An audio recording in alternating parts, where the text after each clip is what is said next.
Oh boy, shilling, my favorite! Here's something funny. Gaming journalists are once again upset that people are criticizing Dragon Age the Veilguard in particular.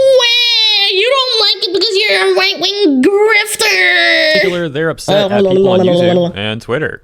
How dare any of us criticize this game? We're supposed to just buy this corporate slop and not question anything. Something else funny is that once they got a bunch of people in their responses disagreeing with their takes, they locked the thread, dude.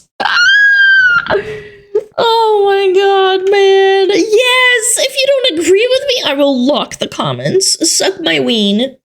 Conveniently lock them. These sort of people are so desperate to control a narrative, and they freak out when that narrative is shattered. Before we take a look at their joke of an article, let's take a look at some— That's why I think you should have all sides of, like, the spectrum working on a game. Like, keep yourself in check, you know? Like, just... I just don't get it. Like, why would you get upset if nobody buys the game if it's not good? Yeah, sure, have consultants from, like, you know, each side of the spectrum, or, like, in the middle, or anything in between. Or just hire talented people. That's right, yeah, like, just hire talented people and just make a good game. I know. You can make a game that follows IRL, you know, narratives, I suppose, and still make a good game. but they're chuds, they just can't agree with them. Some of the responses that they got that they clearly are not happy about getting. For example, Christina Tasty says, if you believe it's been poisoned, you have to believe it's been poisoned on both sides. It isn't poisoned just because you, on a personal level, disagree. What? Legitimate grievances don't go away because someone on the internet you don't like also has a negative opinion of said game. Feral Queen writing, no, the writing's horrible overall. Many inconsistencies. There's no funny or witty banter or interactions in this game. Yep. The ending, having played an Inquisitor, that romance— I saw a lot of funny banter in Dragon Age Origins. It might have been dry, but it was still banter. It was funny. Solus is horrible. Fans like me waited 10 years for this, and it's just bad. Couldn't care less about the characters. They're all like directly from Tumblr, except maybe Nev and Davin. I regret buying the game. 80 euros out the window. 80 euros! Oh! We got Christopher saying, yeah, why can't we just consume product and get excited for next product? Why do us pesky players have to criticize access journalism? It was so much better before, when nobody could publicly criticize anything, except through access journalists. Oh, we missed those days of monopoly. Clearly being sarcastic. Okay, now let's check this article out. Once again, the headline here is, the Dragon Age review controversy shows how much YouTube and Twitter have poisoned video game discourse. They say, these days, when a big new game comes out, you can pretty much roll the dice on what kind of reactionary controversy it will produce. Are we looking at a moral panic over trans characters? Diversity consulting? Games journalism? Nobody panicked about... Oh my god, man. These people are delusional. Just make a good video game with a good story. Being too positive, games journalists being too negative, some other quibble that will be forgotten in a week, interchangeably swapped out like grains of sand, dragged away by the unrelenting tide. Anyway, the usual suspects got mad about Dragon Age the Veilguard reviews this week.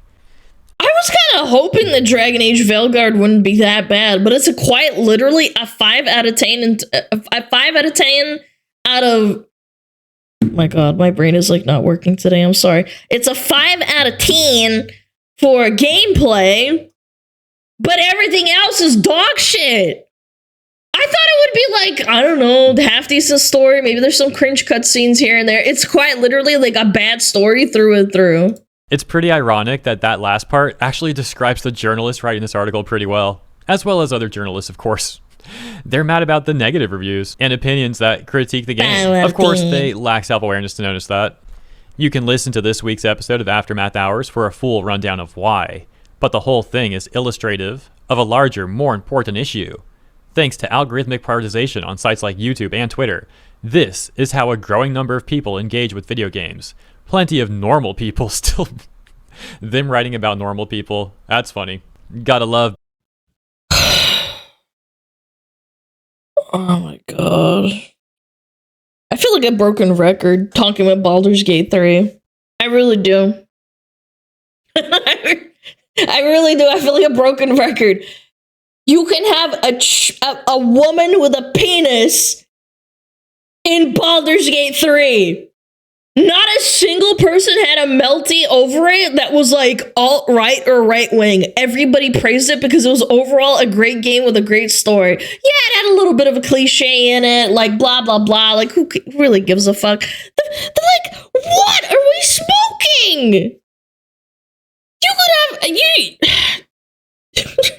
I just don't understand. I feel like I'm living in a crazy world. Being preached at by corpo bootlegging gaming journalists, plenty of normal people still manage to tune it out, the hours-long rants and conspiracy theories.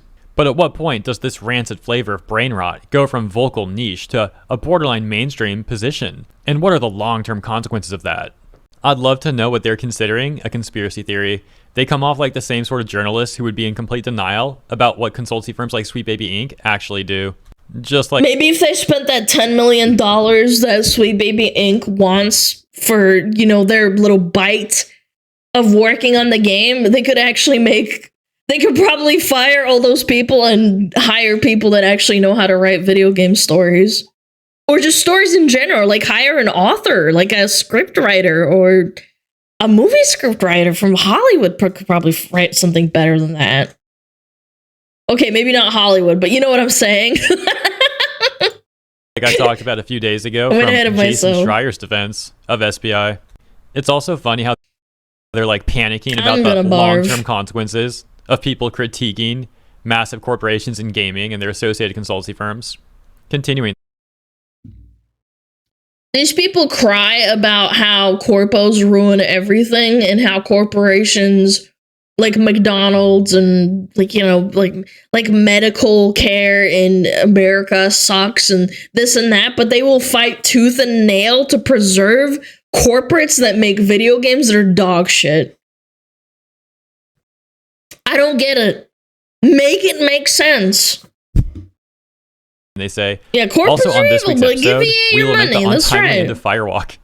Yeah, of course they are. The studio that made Concord to Sony specifications and then probably got dumpstered for it. Yeah, so here's the thing. Plenty of people at Firewalk did a terrible job on Concord. You can't just blame that all on Sony. And for that matter, right. Information later came out that Firewalk Studios was already running Concord terribly in an extremely inefficient manner way before Sony even got involved, before Sony even bought Firewalk Studios.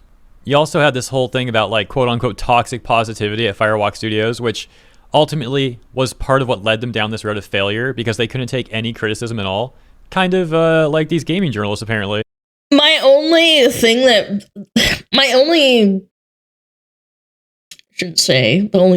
there's a silver lining to this, chat. There is, genuinely. There might be a pendulum swing that goes back to corpos wanting money and not releasing dog shit games.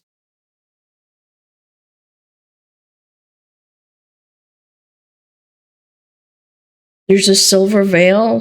Did I say silver veil? Oh my god. You're coping? I'm not. I genuinely don't think I'm coping. There's a silver lining to this. Good lord. Silver lining, not silver veil. Jesus Christ. Chat, I am so sorry. I don't know what's wrong with me today. Silver veil. Fuck me. What was I saying? Yes, there's a silver lining to all of this is because the pendulum might swing the other way, chat. It might, because corpos don't like losing money. They will eventually hit a wall. I think toxic positivity is the biggest thing killing game development right now. I totally agree, and this is the result. There might be, like, I don't know, like at least another 10 video games that they release that are dog shit. But you know, you might be alive for the next one. For the next great video game. And then on top of that, you had people at Firewalk Studios talking about how they were too great at their jobs to fail. They would never fail. They're too good. What hubris. Then after the game comes out, multiple devs start attacking gamers and acting like we're all supposed to just buy their game and support them. For these journalists to try and put all the blame on Sony and ignore all that is truly pathetic. Here's an excerpt from our conversation, they say. Nathan saying, I guess my doomer-pilled concern about all of this is that the American fascist project continues to grow in power, and all of these platforms facilitate these ways of talking about things, conspiratorial thinking and whatnot. Do we reach a point where this becomes the default? Because I would say that right now, this is still not the way most normal people talk about games or engage with them. A lot of people, as we see, even based on Dragon Age's Steam numbers right now, saw this game, thought it looked cool, bought. A lot of people see, even based on Dragon Age's Steam numbers right now, saw this game, thought it looked cool, and bought it, and now they're playing it.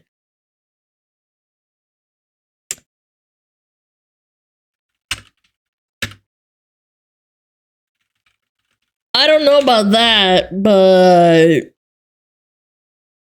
yeah, it's definitely gone down.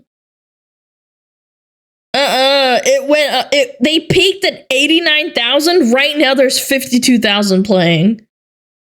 If you compare that to Baldur's Gate 3, they had record-shattering, like almost. Like how many players did they have in Baldur's Gate 3 during launch? Baldur's Gate 3.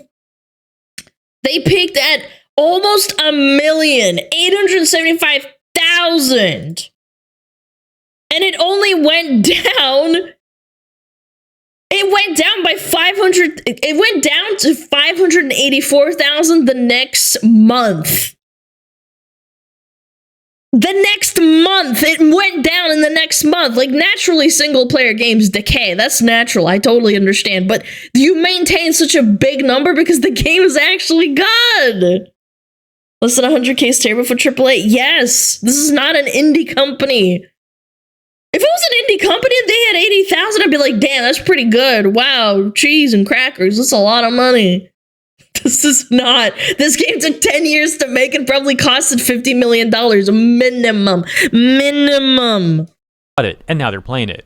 If you look at Asmongold's most viewed video about all of this, it has around 1 million views. 1 million sounds like a lot, but this game will probably be bought by north of 10 million people, so it's a fraction.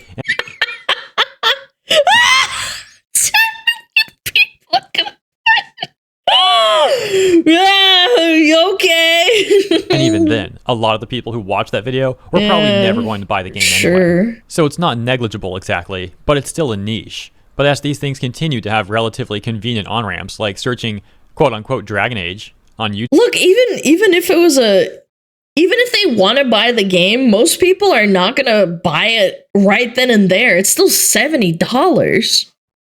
They restarted development a minimum twice. Yeah, I mean, that's pretty common with AAA games, unfortunately. But yeah. YouTube and getting pulled down this rabbit hole, do we reach a point where this is the predominant mode of conversation around games? Inmates taking over the asylum or whatever? That's ironic too. Is that where we're headed? Because we've seen this in American politics. The more you enable these people structurally or systematically, the more footing they gain until they become a default. They brought in politics. The narrator is reading an article and they're bringing in American politics, by the way. And I'm the right-wing grifter. You're talking about a video game and then you suddenly talk about American politics. I'm taking crazy pills. I want to fucking cry. Looking at that in conversation around games too, are we already a large part of the way there? That's right. Then, to what extent are the people who are engaging with this stuff and dunking on these people constantly also facilitating it? That's right. Anyone who disagrees with me is a right-winger who voted for Trump.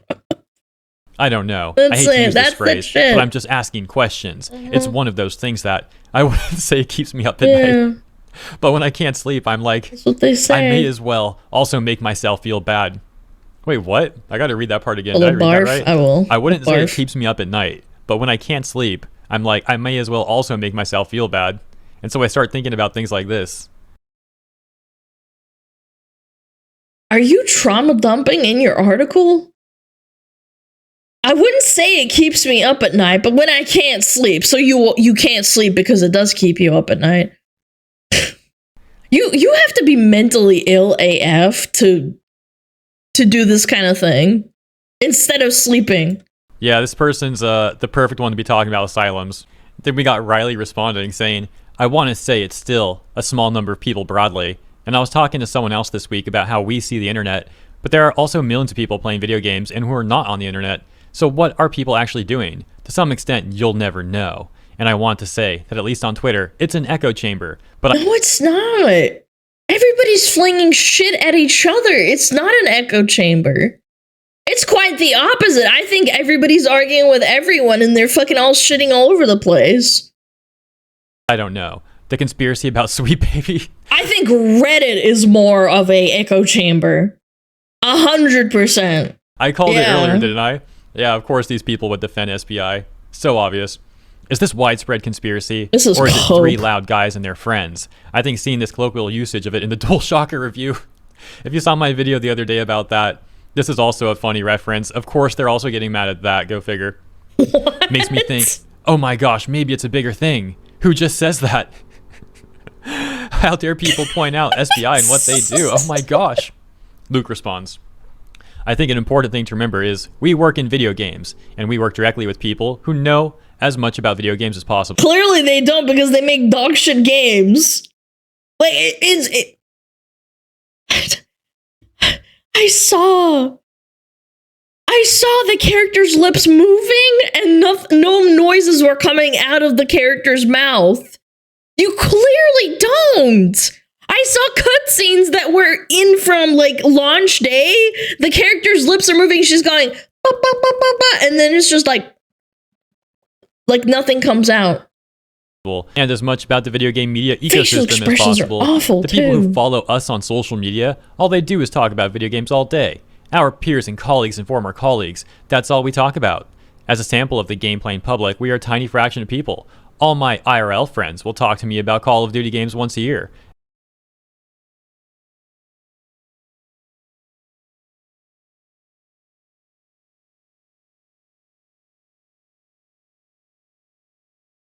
They talk to you about Call of Duty, EA Sports, and they barely know what Fortnite is. Yeah, they're definitely real gamers. Chat, I don't play Fortnite, but at least I know what Fortnite is and I understand the game. Like, isn't that crazy? Like, I'm more of a gamer than games journalist. Maybe I should be one. Everyone I play football with will talk to me about EA Sports FC once or twice a year to complain about it.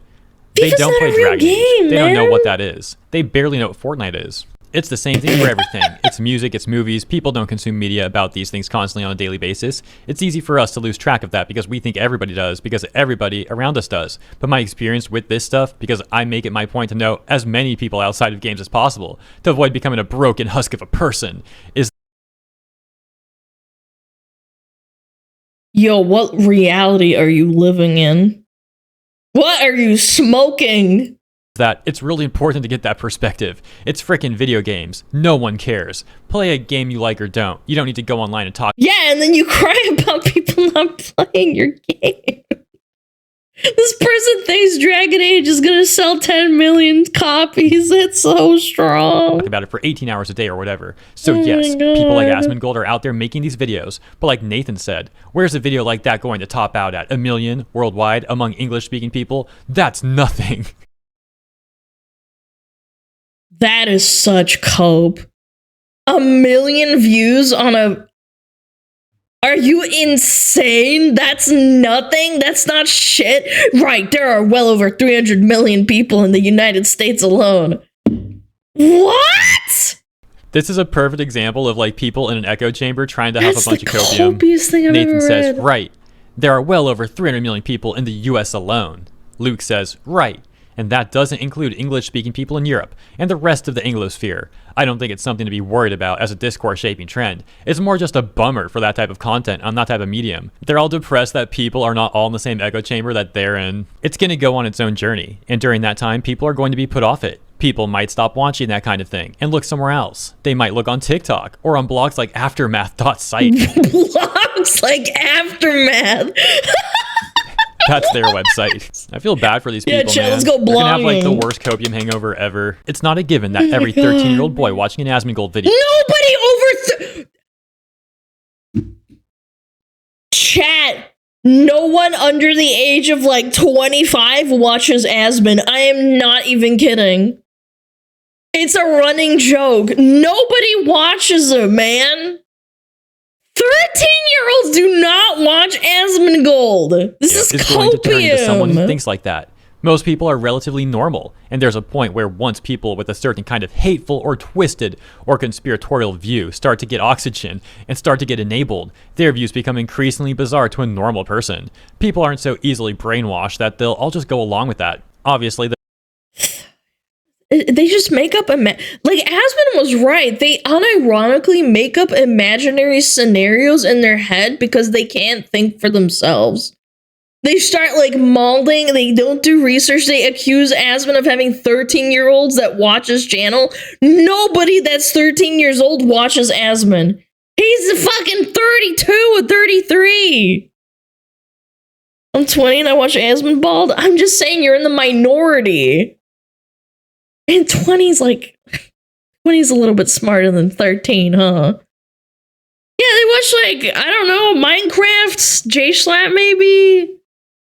Yeah, like the fuck? The political situation in the US shows that lots of people can if they're subjected to it long and hard enough. But on a global basis, on a normal person basis, a lot of people will eventually be like, I think this guy's freaking weird, or who cares, it's Dragon Age, or not everything has to be a conspiracy and a political gesture. It's not a conspiracy. You published a shit product, everybody saw it, and we all laughed at it. This is fucking...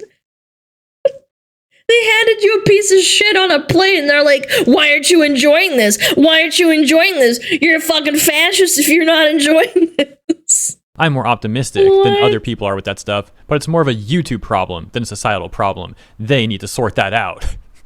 And that's actually a really good point. On a global scale, everybody is laughing at the West. Everyone is laughing at the West. China, Japan, Brazil, like all of fucking South America, they're all laughing at this. They're like, what the fuck? Once again, trying to control the narrative, like all mad about people with differing opinions. So mad, as a matter of fact, it comes off like they're implying they want to be able to censor people simply because they have different opinions on video games in the industry than they do. Similarly to what we saw them do in their own comment section, where they eventually locked their responses because they were getting destroyed in them. These people are like massively unhinged authoritarians, and they have the audacity to act like they're the normal people and everyone else is the problem. Nathan responds saying, true, but in addition, it's a Twitter problem, it's a Facebook problem. With Asmongold, there is a Twitch problem. It's to some extent a TikTok problem. What? No, Facebook problem? Facebook is a problem? Boomers go on Facebook. They don't give a fuck about video games. What are we doing? Luke says, but Facebook is a great example because kids don't use Facebook anymore. It's boomer stuff, and it's full of weirdos, so they stop using it. And the last area here, Nathan says, but it's a radicalization engine for boomers. Oh my god, radicalization engine for boomers. That is just so strong. So what, Twitter is the radicalization for millennials? Yeah. Yeah, two can play that game, bitch.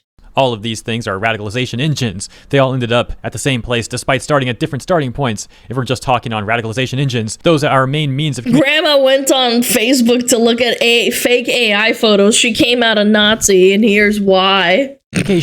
Then how long until everyone is some flavor of radicalized and not for the better? Wow, mask off moment much. So dude knows he's some radical weirdo, and he wants people to become radicalized just like him. I'd say Asmongold is radical now? Good lord, what am I? Finally, a little bit of self-awareness, but at the same time, this person clearly doesn't see why that's a problem. He seems to think it's a good thing. And again, you talk about polarized politics in our country. We're already part of the way there. I hope that things get better, but I think that will require a concerted effort on the part of those who want them to be better to build something else. I think as long as we're doing it all on these platforms, there will be a slow but steady downward trend. And they end with this recommended article where they seemingly defend Sweet Baby Insane. How a small video game narrative studio wound up at the heart of a massive anti-woke conspiracy theory. Oh, wow, that was a really weird read, but also pretty funny. So I hope you enjoyed this segment. Let me know what you think about this stuff in the comments. As always, thank you so much for tuning in. If you enjoyed my coverage, please also consider liking and or subscribing. Dude, drop these people off in like the Middle East or like, I don't know, fucking... like drop them off somewhere where like you can actually learn what extremism is. You're living in America. You are so blessed. To the channel, appreciate you, and I'll see you in the next one. You are blessed to be living in America, man.